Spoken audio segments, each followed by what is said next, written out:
Hi friends, welcome to our channel learn with वीएवी।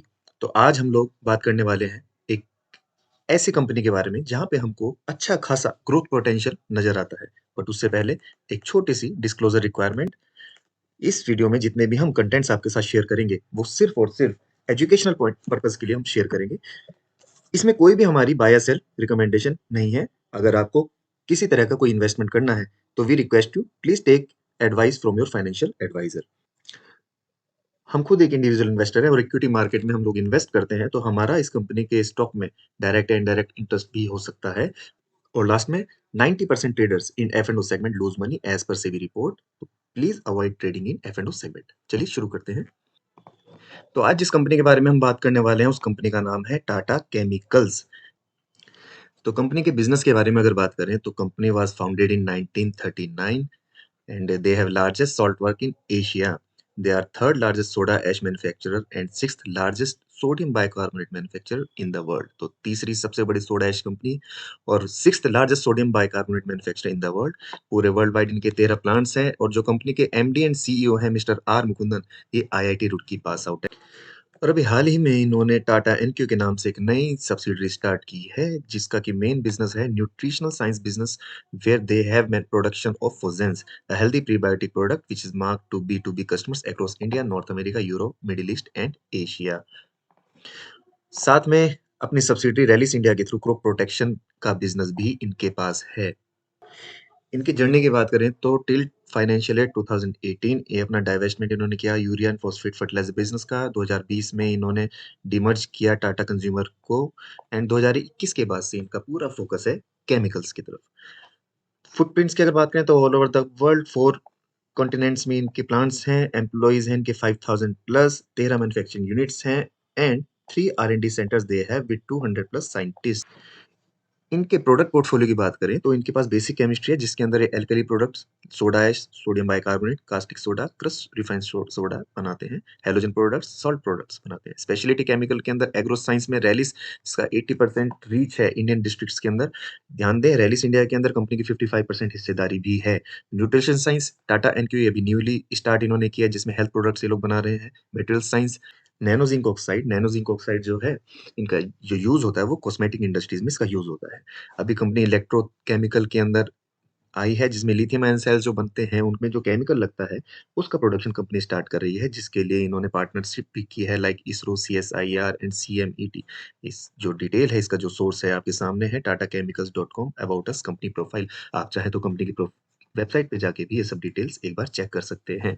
And last में cement business, ये इनका new portfolio है जिसमें टाटा शुद्ध इनका ब्रांड है। यहाँ पे कंपनी सीमेंट मैन्युफैक्चरिंग कर रही है, प्लांट है इसका गुजरात में। आगे बढ़ते हैं। अब अगर इनके प्लांट्स हम देखें तो गुजरात में जो इनके पास प्लांट है वहाँ पे soda ash, bicarb, salt marine chemicals and cement ये लोग मैन्युफैक्चरिंग कर रहे हैं। आप यहाँ पे देखें तो सोडा ऐश की जो कैपेसिटी है उस प्लांट की वो 10,91,000 मीट्रिक टन पर एनएम की कैपेसिटी है। बाइकार्ब की 1.5 lakh metric ton per NM और जो साल्ट वहाँ पे मैन्युफैक्चरिंग कर रहे हैं 16 lakh metric ton per NM की कैपेसिटी इनके गुजरात प्लांट से है।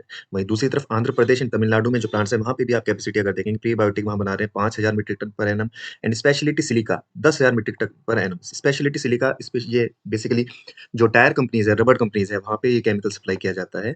और रैलिस इंडिया इनकी जो सब्सिडरी है जहाँ पे 55% ये होल्ड करते हैं, बताया था आपको। तो वहाँ पे इनके जो प्लांट है वो महाराष्ट्र और गुजरात के अंदर है। आगे अगर हम चलते हैं तो इनके इंटरनेशनल प्लांट्स की हम बात करें तो यूएसए में इनका सबसे बड़ा जो प्लांट है, इनके जितने भी प्लांट्स उसमें सबसे बड़ा प्लांट इनका यूएसए में है जिसमें सोडा एशे मैन्युफैक्चरिंग करते हैं जिसकी capacity 25,40,000 metric ton per annum की है। यूके में इनका प्लांट है वहाँ पे soda ash, bicarb and salt they are manufacturing. तो ये उनकी कैपेसिटी है 4 लाख टन सोडा ऐश बनाते हैं वहाँ पर, बाइकार बनाते हैं 1,30,000 मीट्रिक टन और सॉल्ट बनाते हैं 4,30,000 मीट्रिक टन पर एनम। और साथ में कीनिया में जो प्लांट है सबसे छोटा प्लांट इनका जो है वो कीनिया में है जहाँ पे 3.5 lakh metric ton per annum soda ash ये लोग मैन्युफैक्चरिंग करते हैं। अब अगर इनके एक्सपेंशन प्लान की हम बात करें, तो यहाँ पर आप देख सकते हैं कि इनका जो एक्सपेंशन टारगेट था, वो मार्च 2024 तक इनका टारगेट था। 2,900 करोड़ के प्रोजेक्ट इनको कंप्लीट करने थे, जिसमें सोडा ऐश की कैपेसिटी एक्सपेंशन इनको करनी थी 2,30,000 मीट्रिक टन पर एनम की, जो कि अभी कंटिन्यूएशन में है। Bicarb 0.7 lakh metric ton per annum ये इनका ऑलरेडी कंप्लीट हो चुका है। सॉल्ट का एक्सपेंशन भी इनका कंप्लीट हो चुका है। तो बाय अप्रैल 2024 ये जो इनका एक्सपेंशन है ये फुल्ली ऑपरेटेड हो जाएगा। इसके बाद ऑपरेटिंग प्लान इनका और है जो कि FY24 टू FY27 इनको कंप्लीट करना है। यहाँ पर ये सोडा ऐश की कैपेसिटी को 30% और इंक्रीज करते नजर आएंगे, बाइकार्ब को 40% इंक्रीज करेंगे और जो सिलिका है इसको 5 गुना इंक्रीज करने का इनका प्लान है भविष्य में। अब इनके प्रॉफिट एंड लॉस की अगर हम बात करें जो अभी सेकंड हाफ का है अप टू सितंबर 23, तो इसमें आप देखेंगे यहाँ पे रेवेन्यू इनका जो टोटल रेवेन्यू है 8,216 करोड़ का। इसमें टाटा केमिकल इंडिया से 2,200 करोड़ आ रहे हैं, यूएसए से 2,800 करोड़ आ रहे हैं, यूके से 1,258 करोड़, कीनिया से 332 करोड़ और रैलिस से 1,614 करोड़। साथ ही प्रॉफिट की बात करें तो सारी ही इनकी जो यूनिट्स हैं वो सभी प्रॉफिटेबल है, कोई भी यूनिट इनकी लॉस मेकिंग नजर नहीं आ रही है। एक अगर इनको हम डोमेस्टिक वर्सेस एक्सपोर्ट्स जो इनका जो बाहर जो मैन्युफैक्चरिंग हो रही है और डोमेस्टिक से इनका कितना रेवेन्यू आता है, तो अगर हम देखें तो 27% इनका जो रेवेन्यू है वो टाटा केमिकल इंडिया से है, 34% रेवेन्यू इनका टाटा केमिकल यूएसए से है, Tata chemical UK 15%, Kenya 4% and Rallis is 20%। तो जैसे कि हम बात कर रहे थे इनकी जो बिगेस्ट यूनिट है वो यूएसए के अंदर है जहां से इनका मैक्सिमम रेवेन्यू भी जनरेट हो रहा है। यूएसए यूके इन दोनों को अगर हम क्लब करें तो 34 एंड 15 यानी मींस 49 टू 50% जो इनका रेवेन्यू आता है वो विदेशों से आता है। और क्योंकि इनका मैक्सिमम रेवेन्यू बाहर से आता है, इंडिया में से जो इनका रेवेन्यू जनरेट होता है वो थोड़ा कम है कंपैरेटिवली। तो यही कारण है कि जब विदेशों में जब जैसे यूएस में अभी इंटरेस्ट रेट हाइक हुए हैं, चाइना का स्लो डाउन था, जिसकी वजह से इनकी प्रॉफिटेबिलिटी भी रिड्यूस हुई है और साथ के साथ इनकी टॉप लाइन में भी हमें एक छोटा-सा डिप देखने को मिला है। अभी हम देखते हैं इनका फाइनेंशियल स्नैपशॉट, तो यहाँ पर आप देखेंगे कि इनका जो रेवेन्यू है डाउन हुआ है 241 crore YOY that is 6%, EBITDA इनका डाउन हुआ है 101 crore that is 11%, PBT 108 crore से डाउन हुआ था और पीएटी 190 करोड़ से डाउन हुआ था। इसका जो मेन रीजन था जैसा हमने अभी बात किया कि interest rate hike and China slow down, this was the main reason कि इनकी जो परफॉर्मेंस है उसमें थोड़ा हिट आया। बट डिस्पाइट ऑफ दिस इनके अगर क्वार्टरली रिजल्ट आप डिटेल में देखेंगे तो ये 3 साल के रिजल्ट हम आपके साथ शेयर कर रहे हैं यहाँ पे सितंबर 2020 से लेकर सितंबर 23। अगर हम इसके क्वार्टरली रिजल्ट देखेंगे तो आप यहाँ से देखिए, यहाँ से कंटिन्यूसली आपको एक ग्रोथ दिखेगी। यहाँ पर आएँगे मार्च 23 में 4,407 करोड़ की टॉप लाइन कंपनी ने दी थी क्वार्टरली। तो इसके बाद जो डिप आया है क्योंकि यहाँ से इंटरेस्ट रेट हमारे इंक्रीज़ होने शुरू हुए थे वर्ल्ड वाइड, तो और चाइना स्लो डाउन भी था। तो यहाँ पे आप देखेंगे 4,200 करोड़ और लगभग 4,000 करोड़, तो बहुत ज़्यादा डिप यहाँ पे नहीं आएगा। और जबकि प्रॉफिट्स में भी हम देखेंगे यहाँ पे 692, 587 और लगभग 500 करोड़। इसके साथ-साथ आप देखेंगे पिछले 3 सालों में कभी भी कंपनी ने लॉस पोस्ट नहीं किया। हमेशा इन्होंने अपने ऑपरेटिंग प्रॉफिट मार्जिन को मैनेज रखा है 15, 18, 11, 20 एंड अभी-अभी आप देखेंगे 22, 25 एंड 20% के operating profit margin company manage करने में कामयाब रही है। कंपनी के बैलेंस शीट पे अगर हम एक बार नजर डालें तो हम देखेंगे इक्विटी कैपिटल में कोई बदलाव नहीं है। मार्च 2012 में 255 करोड़ की इक्विटी कैपिटल थी और अभी सितंबर 2023 में भी 255 करोड़ की इक्विटी कैपिटल इनके पास है। इसमें किसी तरह का कोई डायल्यूशन हमको देखने को मिला नहीं है। रिजर्व्स की अगर बात करें तो कंटिन्यूअसली रिजर्व इनके बढ़ ही रहे हैं because they are generating profits. अभी जो इनके रिजर्व हैं 21,148 करोड़ के इनके रिजर्व हैं।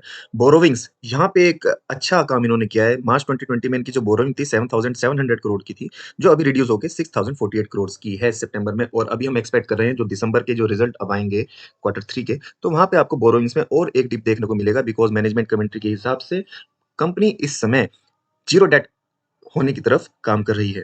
अभी देखिए आप फिक्स एसेट में हम देखेंगे तो फिक्स एसेट में इनकी जो सीवीप है यहाँ पर देखिए 1668 करोड़, 2410 करोड़ एंड 2071 करोड़। और यहाँ पे इनके जो प्रोजेक्ट कंप्लीट होते जा रहे हैं वो इनके फिक्स एसेट में ऐड होते चले जा रहे हैं। तो जो एक्सपेंशन चल रहा है इनका दैट इज फाइन। अभी लगभग 2000 करोड़ का इनका सीवीप है जो कि मार्च तक इनका कंप्लीट हो जाएगा एज पर मैनेजमेंट कमेंट्री। और कैश फ्लो अगर हम देखें तो ऑपरेटिंग कैश फ्लो की अगर हम बात करें तो मार्च 2012 से अब तक अगर हम देखें कभी भी नेगेटिव नहीं हुआ, कंप्लीटली इनका पॉजिटिव ट्रेंड रहा है कैश फ्लो के अंदर। 2,970 करोड़ इन्होंने ऑपरेटिंग एक्टिविटीज से कैश जनरेट किया है। अब यहाँ से कुछ इंपॉर्टेंट फाइनेंशियल डाटा नंबर्स में हम बात करें तो कंपनी का मार्केट कैपिटल 28,143 करोड़ का है। कंपनी का जो पी है अभी 14 के पी मल्टीपल पे कंपनी अवेलेबल है। 840 रुपए की बुक वैल्यू है।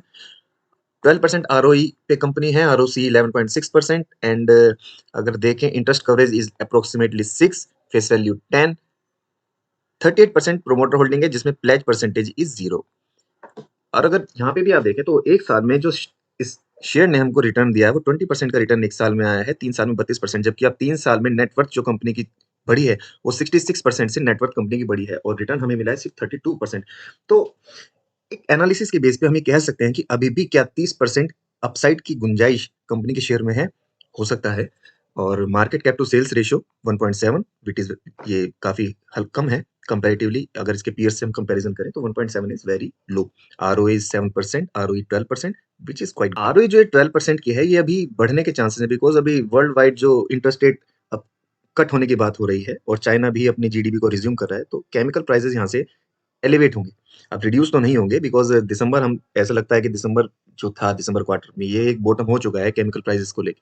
तो डेट इक्विटी भी हम देखेंगे 0.28 है, dividend yield 1.5, this is fine, and market cap हम देख चुके हैं 28,500 करोड़ की है। आगे चलते हैं, तो कंक्लूजन क्या रहेगा, what is working good for the company. तो number one, China and world wide demand for chemical resumes. Second, December was bottom for the chemical prices and January onward price will be increase. तो solar glass की जो capacity 100 gigawatt अगर capacity add करते हैं तो वहां पे additional 1 million ton soda ash की रिक्वायरमेंट होती है उस ग्लास को बनाने में। तो ये एक बिग पॉजिटिव इनके लिए रहेगा यहाँ पर, बिकॉज रिन्यूएबल पे भी वर्क कर रहा है, पूरी दुनिया रिन्यूएबल पे वर्क कर रही है। रिन्यूएबल एनर्जी में सोलर का सबसे बड़ा योगदान रहने वाला है। Every 1 MT of lithium carbonate requires 2 MT of soda ash. तो लिथियम बैटरीज जो होती हैं उसमें जो लिथियम कार्बोनेट बनता है वहां पे भी सोडा ऐश की रिक्वायरमेंट रहती है। एवरी 1 मीट्रिक टन में 2 मीट्रिक टन सोडा ऐश चाहिए होता है। तो अब इसके बाद कंपनी डेट रिड्यूस कर रही है कंटिन्यूसली और इनका जीरो डेट कंपनी बनने का प्लान है नेक्स्ट 3 to 5 years। कीनिया और इंडिया बिजनेस, ये बड़े एक अपडेट है, कीनिया और इंडिया बिजनेस जो है ये ऑलरेडी इनके डेट फ्री हो चुके हैं और साथ में रैलिस इंडिया का इंडिया और कीनिया इंडिया बिजनेस भी डेट फ्री हो चुका है। एक्सपेंशन एक ऑलरेडी 2900 करोड़ का इनका कंप्लीट कर देंगे मार्च 2024 तक, और जो एक्सपेंशन ये कर रहे हैं it will be fully operated by April 24 onwards. Focus इनका डाइवर्सिफाइड पोर्टफोलियो पे है, सीमेंट इलेक्ट्रोकेमिकल पे इनका फोकस ज्यादा है और अभी जो इनकी वैल्यूएशन है वो काफी लो है कंपेयर विद पीयर्स। तो ये एक डिटेल्ड फंडामेंटल एनालिसिस आपके साथ हमने शेयर किया है और हम तो काफ़ी ऑप्टिमिस्टिक है कंपनी के ग्रोथ प्लान को लेके, बिजनेस प्लान को लेके, और जो कैपेक्स कंपनी कर रही है, एक्सपेंशन कंपनी कर रही है उसको लेके हमको काफ़ी ऑप्टिमिस्टिक है और हमको ऐसा लगता है कि करीब 15, 20 या 25% तक भी कंपनी की टॉप लाइन अगर ग्रोथ करे इन नेक्स्ट 2 to 5 years, तो there will be no surprise for us. और हम फिर एक बार कहना चाहेंगे, there is no buy or sell recommendation. ये जो भी कंटेंट्स हमने आपके साथ शेयर किए हैं ये सब केवल और केवल एजुकेशनल पॉइंट ऑफ व्यू से हमने आपके साथ शेयर किए हैं ताकि आपकी नॉलेज भी बढ़ सके। और अगर आपके पास किसी तरह का कोई सुझाव है तो आप हमारे साथ शेयर भी कर सकते हैं।